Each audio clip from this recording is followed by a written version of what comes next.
हाम्रो बुद्धिस्ट नेपाली धर्ममित्र सबैजनालाई नमस्कार र ट्रेसी दिले भन्न चाहन्छु। अनि मैले 2-3 महिना पहिलेदेखि हाम्रो दिनको मनलाई कसै गरी शान्ति र खुसी राख्ने बारेमा बोधिसत्व शान्तिदेवले दिएको 6औं पाठ कसै गरी हामी सहायो भने के हुन्छ, नसहायो भने के हुन्छ बारेमा मैले छोटकरीमा 20औं पाठसम्म तपाईँहरूलाई भनिसकेको छु होइन। अब त्यो मात्रै नभएर हामी बुद्धिस्ट हो या नहोस्, हामी एउटा नेपाली भएकोले होइन, गौतम बुद्ध नेपालमै जन्म भएको होइन, उहाँले संसारको शान्ति र सुख दिनको व्यवहार मा कसै गरी हामीले अघि बढ्ने, यो जन्म मात्रै नभएर होइन, पछिल्लो जन्म मात्रै नभएर होइन, हामीले उहाँ जस्तै बुद्धको ज्ञान प्राप्त कसरी गर्ने बारेमा धेरै प्रवचन दिनुभएको छ। यो नसोच्नु कि बुद्धको प्रवचन र उपदेश सुनेमा बुद्धिस्ट हुनुपर्ने, त्यसमा केही पनि छैन होइन। राम र सीताको हामीले उहाँहरूले दिएको एउटा उपदेश सुनेर हामी हिन्दू बन्नुपर्ने छैन। अल्लाहहरूको जुनै बाइबल या उहाँहरूले दिएको प्रवचन सुन्यो भने हामी मुस्लिम बन्नु पर्दैन, क्रिस्चियन बन्नु पर्दैन, जिउस बन्नु पर्दैन।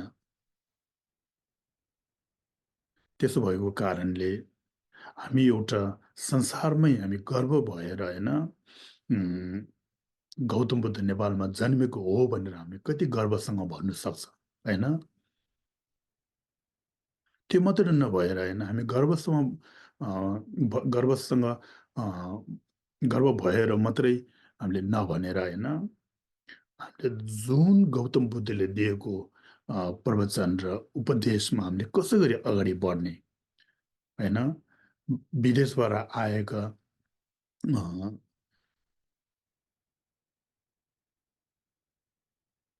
पहिलोचोटि नेपालमा आउनेहरूलाई हामीले बाटो कसै गरी देखाउने, स्वच्छ रूपमा कसै गरी लाने, त्यो गर्नु सक्यो भने अनि बाहिर विदेशबाट आएको मान्छेहरूले पनि ओ नेपाल भन्ने चाहिँ एउटा एकदमै गौतम बुद्ध जन्मेका ठाउँ मात्रै नभएर गौतम बुद्ध चाहिँ एउटा संसारमा शान्ति फैलाउनेको वैज्ञानिकको रूपमा हेरेको अनुसार जुन उहाँ नेपालीहरूले पनि त्यस्तै बाटोतिर लैजाँदो रहेछ भन्ने एउटा महसुस भयो भने हाम्रो नेपाल एकदमै राम्रो हुन्छ। त्यसले गर्दाखेरि गौतम बुद्ध भन्ने चाहिँ होइन, उहाँ कसरी गौतम बुद्ध बनेछ, कुन बुद्धि लिएर होइन, कुन बाटोबाट गएर उहाँ बुद्ध बनेछ, त्यसतिर अनि धेरैजना जान्नु खोज्छ, सिक्नु खोज्छ। त्यो सिक्यो भने हाम्रो संसारमा शान्ति फैलिन्छ, झै झगडा कम्ती हुन्छ। त्यसो नभएर जुन टाइममा एउटा आफ्नो काम र एउटा फाइदा आउँछ भने अनि गौतम बुद्ध नेपालमा जन्मेको हो, गौतम बुद्ध संसारको शान्ति फैलाउने हो भन्ने होइन। जुन टाइममा आफूलाई घाटा र अनि आफूले सोचेको नहुँदाखेरि गौतम बुद्ध को हो, कहाँ जन्मेको हो, कहिले गौतम बुद्ध चाहिँ सामान जस्तो हामीले प्रयोग गर्ने पनि हामीले 1-2 ठाउँमा देखेको छैन होइन। गौतम बुद्ध चाहिँ हाम्रो यो के भन्छ राजनीतिको लागि प्रयोग गर्ने सामान होइन। त्यो हामीले गरे भने आफ्नो बा आमालाई आफैले अनि कसो भनौँ हाम्रो खेलाएको जस्तो होइन, त्यस्तो हुन्छ। राजनीतिक र धार्मिक भन्ने चाहिँ एकदमै अलग्गै राख्नुपर्छ। त्यसको साटो गौतम बुद्धले के उपदेश र प्रवचन दिएछ, त्यसमाथि हामीले जान्ने कोसिस गर्नु न, हाम्रो देश अगाडि बढ्छ। संसारले हामीलाई एउटा एक उदाहरणको रूपमा हेर्छ अनि हाम्रो देश चाहिँ शान्ति हो भन्ने हामीले एकदमै गर्वसँग भन्नु सक्छ। हामीले त्यसो गर्दैन, होइन? एउटा कर्म र धर्म भन्ने चाहिँ हामीले मुखले भन्छ तर पनि भनेको जस्तो हामीले कामले गर्नै सक्दैन। जब अघि भनेको जस्तो जब आफ्नो अ, आफैले दुःख पाउँछ अनि हामीले आफ्नो देवता र बुद्ध र अनि तिनीहरूले हामीले पाठ पूजा गर्छ। जब हाम्रो अ, काम बनिसकेपछि आफ्नो बा, आमा, दाजु, भाइ अनि बुद्ध, होइन? अनि देवताहरू जम्मै हामीले बिर्सिन्छ। त्यस्तो गऱ्यो भने अनि हाम्रो दिनदिनको व्यवहारलाई राम्रो हुँदैन। एउटा कर्म भन्ने र धर्म भन्ने पनि हामीले मुखले मात्रै भनेको जस्तो हुन्छ। त्यस्तो नभएर हामीले एउटा गौतम बुद्ध भन्ने चिन्नु चाहिँ एकदमै महत्त्वपूर्ण। उहाँले कसरी बुद्धि प्राप्त गरे? कुन बुद्धि? संसारमा पढाइ-लेखाइ गरिसकेपछि बुद्धि धेरै हुन्छ, तर पनि गौतम बुद्ध भन्नेको अ, बन्नेको बुद्धि चाहिँ अलगै बाटो। मान्छेलाई दया गर, माया गर, होइन? मान्छेलाई हेला नगर, दुःख नदेऊ, होइन? काटमार नगर, होइन? सबैजना एउटा सुख चाहिने र दुःख नचाहिने एउटै हो, प्राणी हो भनेर उहाँले भन्नुभएको छ।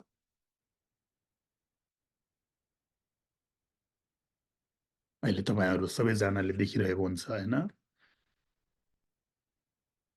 हामीले जब राजनीतिक र केही फाइदा छ भने गौतम बुद्धको नाम, गौतम बुद्धको स्ट्याचु, मूर्तिहरू प्रयोग गर्छ, होइन? गौतम बुद्धले काटमार नगर, प्राणीहरूले दुःख नदेऊ, होइन? मान्छेले दुःख नदेऊ। मान्छेले आफैले दुःख दिँदाखेरि कति मनमा दुःख हुन्छ, होइन? कति पीडा हुन्छ। त्यही जस्तो आफूले पनि अर्कालाई दुःख पीडा दिँदा नदेऊ, त्यही जस्तो दुःख पीडा आफैलाई भएको जस्तो पनि उनीहरूलाई हुन्छ भनेर एउटै भनेको छन्। त्यो गौतम बुद्धले भनेर मात्र होइन, हामीले यसो सोच्नुहोस्, होइन? आफ्नो एउटा औँला काट्दाखेरि कति दुख्छ, त्यही जस्तो अर्कोको औँला काट्दाखेरि पनि दुख्ने त्यही हो। शरीर अलग हो, एउटा इमोसन, फिलिङ्स, होइन? फिलिङ दुख्ने र अनि पोल्नेको इमोसन एउटै हो। त्यस्तो भन्दा-भन्दै जुन गौतम बुद्ध हाम्रो नेपालमा जन्मेको छ, उहाँ त्यही गौतम बुद्धले हामीलाई यस्तो भनिरहेको छ, तर पनि हामी के गर्छ? दसैँ आउँदाखेरि अनि केही गर्दाखेरि अनि काटमाट गरेर, होइन? बलि चढाएर, होइन? कुखुरा सिङ्गै त्यो जुन जिउँदो कुखुराहरू मुखमा त्यो टाउकाहरू मुखमा हालेर, होइन? तातो तातो रगत पिउँछ नि, यो कुनै धर्ममा छैन।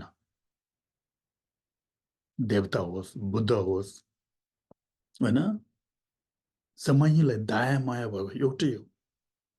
त्यो प्राणी मार, त्यो भेडा मार, त्यो के भन्छ खसी मार, त्यो कुखुरा मार, त्यसको रगत चाहिँ मलाई तातो तातो देऊ भन्ने देउता कहीँ पनि छैन। कोही पनि छैन। हुँदा पनि हुँदैन, हुनु पनि सक्दैन। किनभने देउता भन्ने संसारको पशु पंक्षी प्राणी सबैजनालाई दया माया हुने एउटै हो। आफ्नो बालबच्चालाई माया नहुने बाआमा को छ, होइन? त्यो मान्छे मारेर ल्याऊ, त्यसको रगत म खान्छु भन्ने बाआमा कोही पनि छैन नि। त्यही जस्तो देउताहरूले त्यस्तो कहाँ हुन्छ? त्यसकारणले हामी के सोच्नुपर्छ भने मैले भनेर त केही पनि हुने त केही पनि होइन, तर पनि म जस्ता सानो उमेरका मान्छे र हाम्रो भविष्यमा आउने हाम्रो अ, यङ्गर जेनेरेसनहरूले के सोच्नुपर्ने रहेछ भने मान्छेले दुःख दिएर आफैले सुख कहिले पनि पाउँदैन। त्यो हामीले जसरी पनि सोच्नुहोस्। नराम्रो काम गरेर राम्रो फल कहिले पनि मिल्दैन। यदि नराम्रो काम गरेर राम्रो फल मिलेको चाहिँ मिलिहाल्यो भने पनि त्यो नराम्रो काम गरेर होइन। पहिलेको एउटा आफ्नो एउटा बाँकी देख्दाखेरि चाहिँ नराम्रो काम गरेर फाइदा लिएको जस्तो हुन्छ, त्यो होइन। एउटा हामी बौद्ध धर्म मान्नेहरूले के सोच्नुपर्छ भने एउटा कर्म भन्ने चाहिँ राम्रो गऱ्यो भने राम्रो हुने, नराम्रो गऱ्यो भने नराम्रो हुने।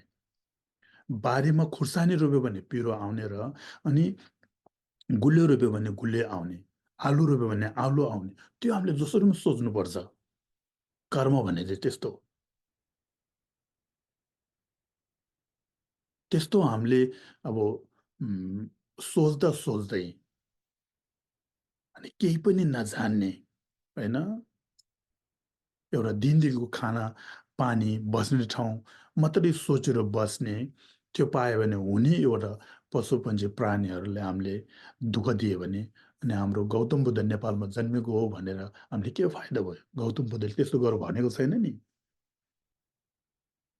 अर्को देवताहरूले त्यस्तो गर भनेको छैन नि। किन हो भने परम पूज्य दलाई लामाज्यूले जहिले पनि भन्नुहुन्छ, बुद्ध धर्म, मुस्लिम धर्म, हिन्दू धर्म, जिउ धर्म, क्रिस्चियन धर्म, जे धर्म मान्ने भयो भने देवताको आफ्नो एउटा गडको सूचना प्रचार इन्फर्मेसन होइन, म्यासेज एउटै हो भन्छ।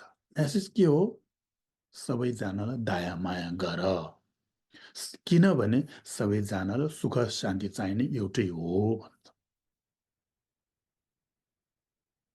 त्यस कारणले हामीलाई मान्छेलाई पीडा दिने, दुःख दिने, एउटा एक दुई पैसा कमाउनुको लागि हामीले अरूको ज्यान लिने होइन, गरिबहरूलाई दुःख दिने, यस्तो नगरौँ। त्यो गर्यो भने गौतम बुद्ध जहिले पनि उहाँले देखिरहेको हुन्छ, हेरिरहेको हुन्छ, म जन्म भएको देशमा यस्तो किन भयो होला, मैले त यस्तो भनेको थिएन भन्ने मनमा दुःख हुन्छ नि। उहाँ आफूले त दुःख छैन, तर पनि हाम्रो एउटा पुण्य कमाउनलाई हामीलाई घाटा हुन्छ। गौतम बुद्ध घाटा हुँदैन। जुन देशमा पनि अनि झै झगडा गऱ्यो भने कहाँ कुनलाई के भन्छ घाटा हुँदो रहेछ? त्यही देशले घाटा हुन्छ नि। पहिले म सानो हुँदाखेरि होइन, मैले सुनेको थिएँ हाम्रो नेपाल चाहिँ शान्ति देश हो भनेर सुनेको थिएँ। शान्ति देश, संसारको एकदमै उचाइ ठाउँ होइन, वातावरण राम्रो, त्यसो सुनेको थियो। अहिले हाम्रो देश चाहिँ शान्ति देशमा छैन। तपाईँहरू सोच्नुहोस्, आफन्तभित्र कति झै झगडा गर्छ होइन, पैसाको लागि हामीले मान्छे कति मार्छ, पशुपन्छी त कुरै गर्नु पर्दैन। त्यस भएको कारणले म एउटा तपाईँहरूलाई के बिन्ती चाहन्छु भने एउटा बौद्ध धर्म मान्ने हो नमान्ने यसमा केही फरक छैन। गौतम बुद्धले दिएको प्रवचन, अघि मैले भने नि, गौतम बुद्धले दिएको प्रवचन पालन गर्यो भने बुद्धिस्ट हुनु पर्दैन। परम पूज्य दलाई लामाज्यूले जहिले पनि भनिरहेको छ, आफ्नो बाजे जुजू बाजे बा आमाबाट जुन धर्म मानेको त्यही धर्म मान्नुहोस्। तर पनि संसारलाई के फाइदा हुँदो रहेछ, आफ्नो देशलाई के फाइदा हुँदो रहेछ, आफ्नो परिवारलाई के फाइदा हुन्छ, सुख र शान्ति कुन बाटोले देखाउँदो रहेछ, त्यो बाटोमा गयो भने त्यो राम्रो हो नि होइन। संसारमा धेरै धार्मिकहरू छ, धर्म मान्नेहरू छ होइन। सबैजनाले के भन्छ? बुद्ध भन्दाखेरि पिस भन्छ नि होइन, शान्ति फैलाउने वैज्ञानिक रूपमा संसारले हेरिरहेको छ नि। संसारले त्यस्तो एउटा शान्ति फैलाउने वैज्ञानिक रूपमा हेरेको छ भने त हामीले त जसरी हेर्नै पर्ने होइन। हामीले बौद्ध धर्म मान्नेहरूले त हेर्नै पर्ने, त्यही माथि नेपालीहरूले त हामीले हेर्नै पर्छ। किनभने गौतम बुद्ध नेपालमा जन्मेको, किन जन्मे, किन नेपालमै जन्मिनु भन्ने कारण के थियो, त्यो हामीले यस्तो राम्रोसँग सोच्यो भने धेरै सोच्नेको बाटो रहेछ। जे होस्, मैले के भन्न चाहन्छु भने हामी जो धर्म मान्ने भयो पनि होइन, एक आफन्तको धर्मलाई हामीले नराम्रो कहिले पनि नभन्ने होइन। सबैको देवताहरूको धर्महरूको म्यासेज के हो भने मान्छेलाई सुख शान्ति चाहिने, मान्छेलाई दुःख नदेओस् भनेको छ।